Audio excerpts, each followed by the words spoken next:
Summary of On the Genealogy of Morals by Friedrich Nietzsche. The first thing Nietzsche says is that he believes people don't really know or understand themselves. He'd like to learn more about the past of morals and how they change over time. He wants to know if the common ideas about what is good and evil in Europe in the 1800s, or modern Europe, as he calls it, help people do well. He thinks they might not. First essay by Nietzsche is mostly about the ideas of good, bad, and evil. He says that British scientists agree with him that people don't have morals built in from birth, they learn them. Nietzsche doesn't agree with British scientists who say that selfless behavior became part of common moral ideas because it was useful in early societies. When he looks into where the word good came from, he finds that it originally meant aristocratic or noble. It talks about the most important people in society. This means that in a society, the most powerful person decides what is good. In these kinds of cultures, like ancient Greece, there is no such thing as evil. Not being strong and powerful doesn't make someone bad, it just makes them less good. People who live in societies run by knights or fighters often think it's good to be tough, aggressive, and driven. Nietzsche thinks that priestly morals comes from people who were mistreated in the time before Christianity. People who are oppressed hate the people who hold them back, so they revolt and create a new moral code that says being humble, patient, and obedient is good and seeing their abusers as wild, dangerous animals is bad. Nietzsche believes that this is very bad for European society.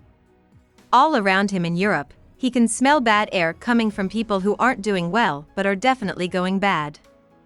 People are unhappy because they think they can choose to be peaceful, humble, and loyal, but they don't understand how people really act.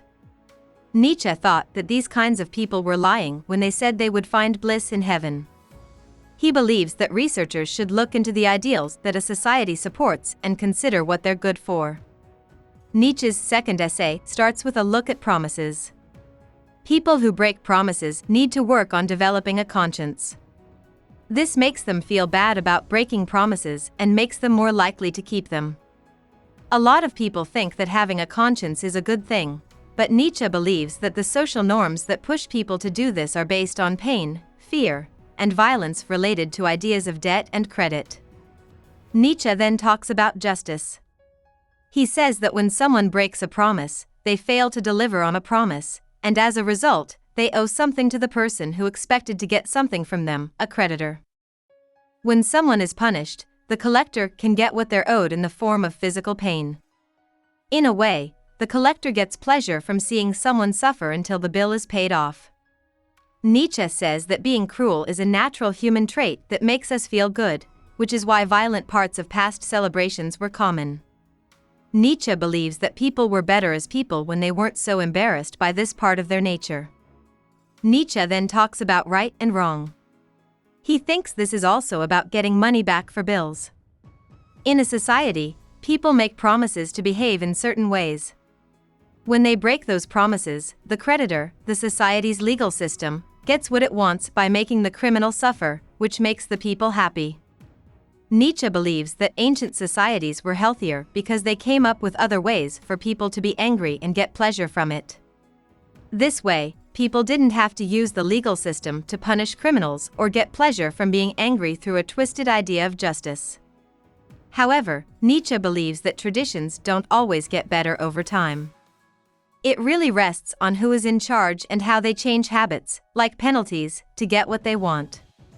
Nietzsche thinks that justice in European culture doesn't really help the culture reach its goals. Some people believe that punishing people makes them feel bad, which makes them less likely to break the law again and helps them do well in life. But Nietzsche doesn't agree. He believes that guilt is very bad for you. Nietzsche said that people in the past were nomadic hunters who killed their prey by acting on their violent feelings. As they started to live together in groups, they turned their anger toward taking over land. People today don't have any places to be aggressive, so they suppress their urges to be aggressive and end up being aggressive toward themselves. They punish themselves with guilt for having aggressive urges, which causes them a lot of mental pain and suffering. People who follow Christian beliefs try to tame their animal selves to become good, but this makes them think their normal human instincts are evil, which makes their pain even worse. Nietzsche believes that people today have made our natural desires into evil things for too long, and he wants something to change this. Nietzsche's third essay is about ascetic ideals, which say that to practice poverty, chastity, and humility, one should resist or pull away from mental, physical, and financial urges. He is interested in where and how frugal ideas show up in European culture. He sees them in the work of the opera artist Richard Wagner, whose later works praise things like modesty. Like Wagner's earlier work, Nietzsche likes the works of Goethe and Hafiz because they play with the friction between the sensual and spiritual parts of life. Nietzsche thought that Wagner's later work was bad because it seemed like a weak way for him to spout his religious views. Nietzsche looks at Kant's ideas about art and thinks they are stupid. Kant says that in order to enjoy the beauty of art, one must keep their emotions and minds at bay. Nietzsche, on the other hand, says this is silly. Nietzsche agrees with the author Stendhal that the most powerful thing about art is that it can move, excite, and inspire people. Schopenhauer, a philosopher, says that looking at beautiful art can make people feel calm and far away, which is different from the constant trying or willing feeling that defines reality. Nietzsche thinks that Schopenhauer might feel that way when he looks at art, but a lot of people look at art to get angry or upset, not to calm down. Nietzsche believes that the ascetic ideal can be found in most academic activities in Europe.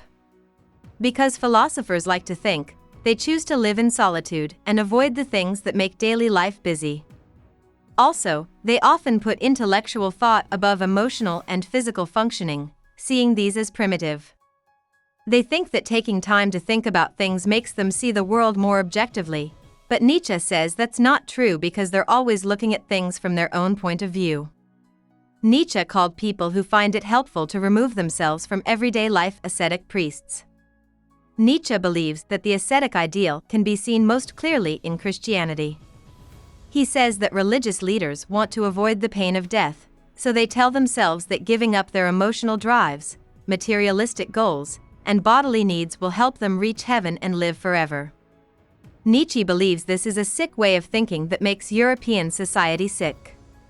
Ascetic monks see themselves as leaders who can fix other people's pain. This makes them feel strong, which makes their own pain less severe. But when they do that, they make people angry at themselves and feel bad about having normal human feelings, which makes people suffer more. Nietzsche says that in some cultures, spiritual people retire from life with a lot of discipline so that they can go beyond all emotions and feel a joyful nothingness. But he believes that Christian ascetic priests do the exact opposite. They keep people in line by telling them to be kind and helpful, but they also get people angry by telling them to be very passionate about the Christian moral code. Nietzsche thought this led to mass panic, like witch hunts. A lot of experts think they can get away from the ethical ideal, but Nietzsche doesn't agree. Scientists don't believe in God, but they still need to be quiet and focused to do their work. They also care about truth and objectivity, which means they believe, like thinkers, that controlling their emotions, bodies, and material wants and being logical and distant helps them see the world more objectively. Nietzsche thought that this way of thinking was the very essence of the monastic ideal. Nietzsche actually thought that skeptics, armchair scholars, and historians were all supporting the ascetic ideal when they thought that taking a break from life would help them think more clearly about what they believe. There is a lot of the ascetic ideal in European society, according to Nietzsche. He can only smell the bad air from the dead bodies of people who are wasting their lives by not living. Nietzsche believes that even though European society has become less religious, secularized, it is still deeply rooted in Christian morality. This is summed up in the idea that avoiding the messiness of life is better on a moral or intellectual level. Nietzsche comes to the conclusion that people only have one question: what is the point of life? The ascetic ideal is so common, he says, because it makes people feel like their lives have a reason for being. This is bad because it makes people feel ashamed, hate their natural feelings, suffer, and want oblivion, the end of everything. Nietzsche comes to the wry conclusion that even being in line with the monastic ideal shows that you want something. The idea that wanting is an essential component of human nature is one that Nietzsche has been pushing forward from the beginning of his work. About the author. Nietzsche grew up in Rocken, near Leipzig, in modern-day Germany. They were a Catholic family. When he was young, both his father and his younger brother died. Nietzsche gave up on his goal soon after starting his first year of theology studies at the University of Bonn because he thought that historical proof contradicted Christian beliefs. Nietzsche chose to study the history of languages, philology, instead, and Schopenhauer's theory had a big impact on his thinking. Nietzsche got a prestigious job as a professor of ancient philology at the University of Basel when he was 24 years old. He worked there for 10 years. During this decade, Nietzsche became close friends with the musician Richard Wagner and wrote a lot of nice things about Wagner's work. However, as the German Empire grew, Nietzsche became less impressed with Wagner's conservative political views. Nietzsche and Wagner stopped being friends before Nietzsche quit his job in Basel because he was sick in 1878. Nietzsche felt no ties to one place and spent the next 10 years of his life moving and working in Europe without a passport. He wanted to start an academic commune with Paul Riesz and Lou Salome, two of his best friends, but his plan didn't work out because Salome turned down Nietzsche's marriage proposal and grew apart from him. It was 1882, and Nietzsche had grown apart from most of his friends and family, especially his sister Elizabeth, who had become more anti-Semitic. Nietzsche started using drugs like opium and chloral hydrate on a regular basis, even though his health was getting worse. Nietzsche had a mental breakdown soon after releasing on the Genealogy of Morals. In 1889, he was identified with syphilis. Nietzsche's sisters and mother took care of him at home for the last 10 years of his life. Though he had a rough life, Nietzsche wrote more than 15 philosophical books, starting with The Birth of Tragedy in 1872 and ending with Ecce Homo, which he wrote in 1888 but didn't publish until after his death in 1906. Hope we summarized it fully and you liked it. Please hit the like button and subscribe to our channel so that we are motivated to create more videos.